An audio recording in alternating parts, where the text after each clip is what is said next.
de presentar aquí en México su trabajo y establecer relaciones conociendo autores mexicanos para poder crear algunos puentes entre Francia y México, lanzar debates, poder comparar la situación del género en cada país, ver cómo va, cómo evoluciona, etcétera. Pues tenemos el gran gusto de poder presentar la antología México Negro y Querido, dirigida por Paco Ignacio Taígodós, aquí presente, y tenemos la gran fortuna de contar con varios autores que participaron en esta antología. Muchas gracias a todos por participar y dejo la palabra a Paco para la presentación de la antología.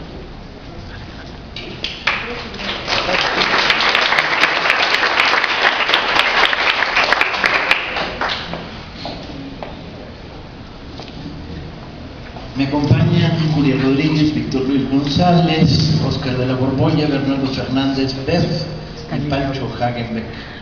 He sido rebautizado como Pancho Hagenbeck, que el día de hoy es más potente que Francisco Hagenbeck, que suena dueño de banco, ¿no?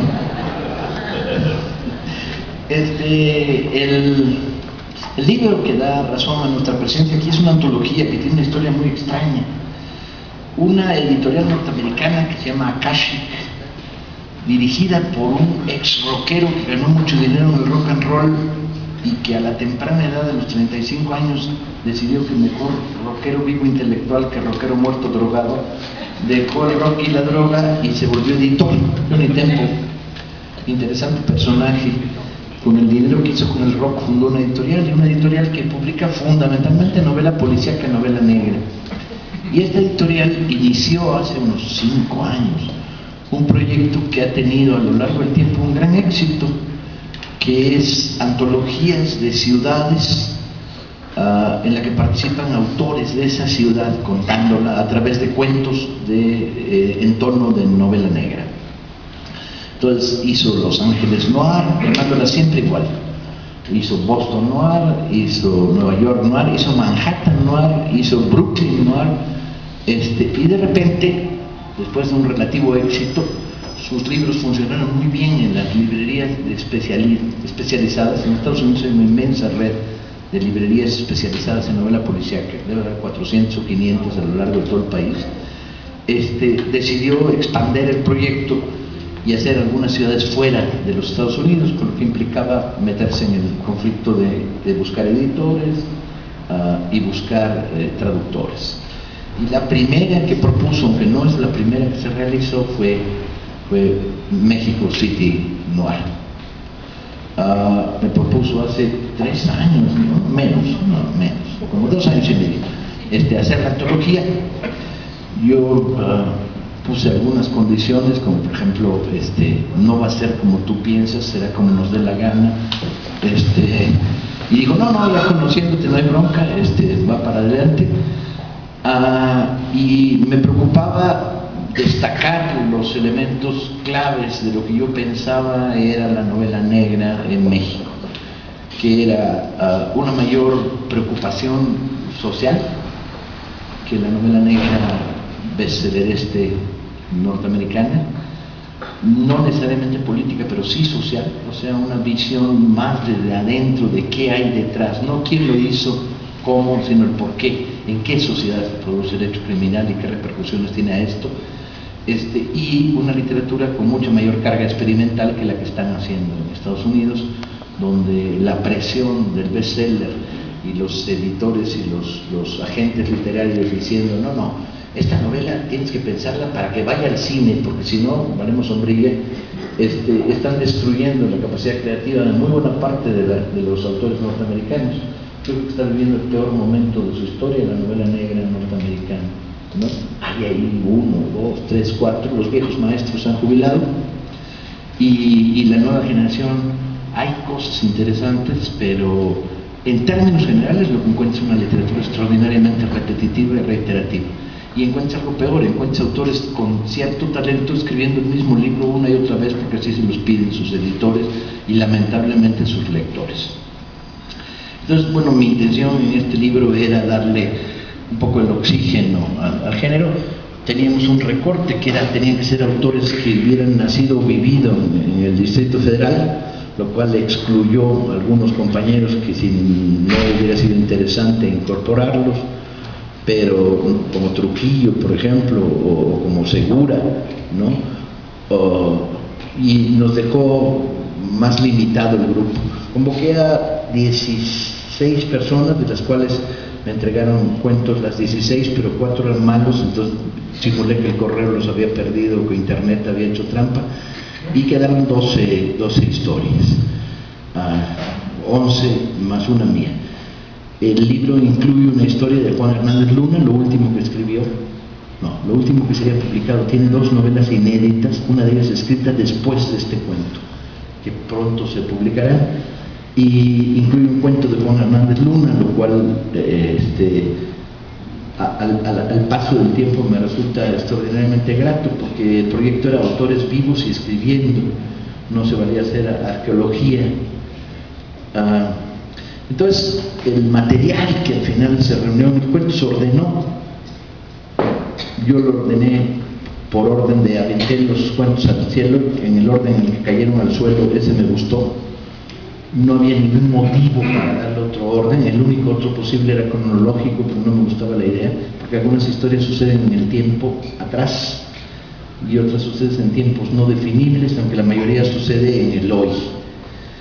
Y se conjuntó la antología. La antología se publicó en Estados Unidos. Es verdaderamente loco que autores como nosotros publiquemos por primera vez en inglés en Estados Unidos un libro. Y luego, con el libro en la mano, John Temple vino y se lo vendió en la feria de Guadalajara a Grijalmo Mondadori para la edición mexicana. Por cierto, el libro se había vendido en Francia, ya iba por la segunda edición en Estados Unidos, estaba muy bien. Hagenbeck me recuerda ahora que el libro fue mencionado entre las mejores antologías del año en el Edgar, previas al Edgar norteamericano, el premio mayor de la novela negra en Estados Unidos. Llevan noticias absurdas, como se vendió en la India, ¿no? Supongo que las grandes ciudades hindúes y el DF tienen un parentesco mucho más fuerte de lo que pensamos, por lo menos mi apreciación después de haber conocido Calcuta, ¿no? Y en Francia, donde ha sido publicado, lo presenté hace 15 días en el Polar del Sur de Toulouse, el libro. Está por editarse en Italia. Hay noticias, aunque vagas, de que también va a haber una edición española. Y han pasado cosas medio divertidas, como por ejemplo que para tener ejemplares, los que aquí estamos, de nuestros libros, pues no lo hemos logrado, porque las editoriales son así.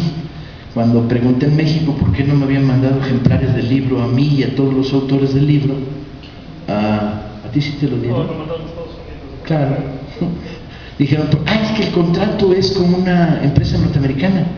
Entonces mandaron los ejemplares a Estados Unidos a ver si algún día nos los mandan de rebote de Estados Unidos. Ahora que estuve en Francia les dije, mándenlos a nosotros, no hagan el ridículo, mándenle 2 al editor para que se entere que se publicó en Francia, pero los ejemplares de autor mándenlos a México, ¿no? Y dijeron que sí, pero creo que no van a hacer más mínimo caso, porque el que está en el departamento editorial no es primo del que está en el departamento comercial. Todo el mundo se queja mucho de las estructuras de primos, pero son chingoncísimas para la transmisión de información. No hay nada mejor en una editorial que el departamento de bodega sea el amante de un editor, porque entonces todo funciona, ¿no? Cosa que no se da frecuentemente por razones de casta antiproletaria en la estructura clasista de la Ciudad de México. Así la cosa, había además dudas perniciosas, me preocupaba, y con razón, a Julia, si los italianos nos iban a traducir del inglés, y ya le aclaré que no, y que los franceses nos tradujeron del español, porque estas cosas pasan. Yo tengo un cuento publicado en una antología de recuperación de Raymond Chandler, publicado originalmente en inglés, por lo tanto fue traducido del español a inglés, y cuando se publicó en España me tradujeron del inglés, con lo cual el resultado es muy divertido cuando comparas lo que yo escribí con lo que resulta en voz de un traductor de Barcelona. tiene su gracia después de todos estos fantasmas. Para la antología el criterio de propuesta fue muy claro, eran gentes que estaban en el género negro. Víctor Luis estaba, Julia estaba, Javen estaba, Befa acababa de entrar con su primera novela negra y tenía Al tiempo de Alacranes, tenía una novela fantástica y entonces se había ganado el derecho a estar. Y por licencias que tengo se me ocurrió invitar a alguien que yo pensé que le iría muy bien una novela como esta, que es Óscar de la Borbolla, que no había escrito negro hasta entonces, y le pedí el cuento con absoluta libertad y como él entiende el género negro. La intención global de la antología era: vamos a hacer una muestra de la Ciudad de México que sea prohibida por el Departamento de Turismo de la Ciudad de México. Pero hemos descubierto en el proceso que la actual Dirección de Turismo de la Ciudad de México es analfabeta funcional, no lee, entonces vale para pura madre. Jamás nos van a prohibir este libro porque no lo van a leer, pues, ¿no? Entonces no hay riesgo y virtud. Sería maravilloso, porque si lo prohíben vendemos 10 veces más, ¿no? No hay como un burócrata censurador para que las masas despierten en rebeldía, ¿no? Según acabamos de demostrar en la Feria del Libro en la Alameda. Entonces se trataba de hacer límites ninguno. ¿Quieres colocar tu cuento en el pasado? Órale. ¿Quieres colocarlo en el presente activo? ¿Quieres que tu personaje sea un criminal? ¿Quieres tomar la voz del criminalizado? ¿Quieres tomar la voz del testigo? ¿Quieres contarlo en primera, en segunda, en tercera? Pues se valía todo. Y yo pensaba que además era clave que se valiera todo porque era el muestrario de las diferencias. Ayer en la primera presentación de este libro en México, la segunda, yo decía: somos grupo, no somos escuela, ¿no? Somos grupo, colegas que escribimos en el género negro, pero aquí no hay escuela. Aquí hay, y en algunos casos, influencias entre los más jóvenes, impulsando a los más viejos a que cambien su estilo, pero no hay nada en común. Y sí, sin embargo, somos grupo, en el sentido de que todos, de alguna manera, más virulenta o menos, practicamos el humor negro, que es una condición de ser chilango. O sea, no es que nos guste, no es que tengamos predisposición hacia el humor negro, es que si vives en esta ciudad, pues no te queda de otra, pues, ¿no? Es la única manera, ese es el signo del vampiro de la supervivencia número uno. La segunda es que todos entendemos que la literatura es un oficio de experimentación continua y que hay que buscar maneras de contar. Aquí se reúnen todos, desde lo más loco, que es este hombre que decide escribirse 5 cuentos seriados usando una vocal en cada cuento, lo cual a mí me parece un tour de force tan brutal, que juraría cada vez que lo leo, y llevan 2 veces que leo el libro, que no le iba a salir bien y le sale bien. Desde esto hasta el uso de juegos transliterarios en los cuales hay reflexiones o reflejos. Beth escribe reflejando otras historias que ya ha contado. Hagenbeck no abandona la gabardina de Bogart, que la tiene perdida por ahí, y vuelve a ella. A mí me apasiona La colonia de los doctores, porque es la colonia donde si te apendejas no te cura nadie, ¿no?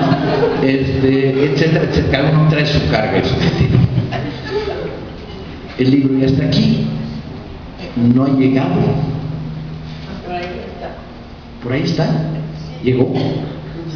¿Alguien lo está vendiendo? ¿Dónde lo compraste?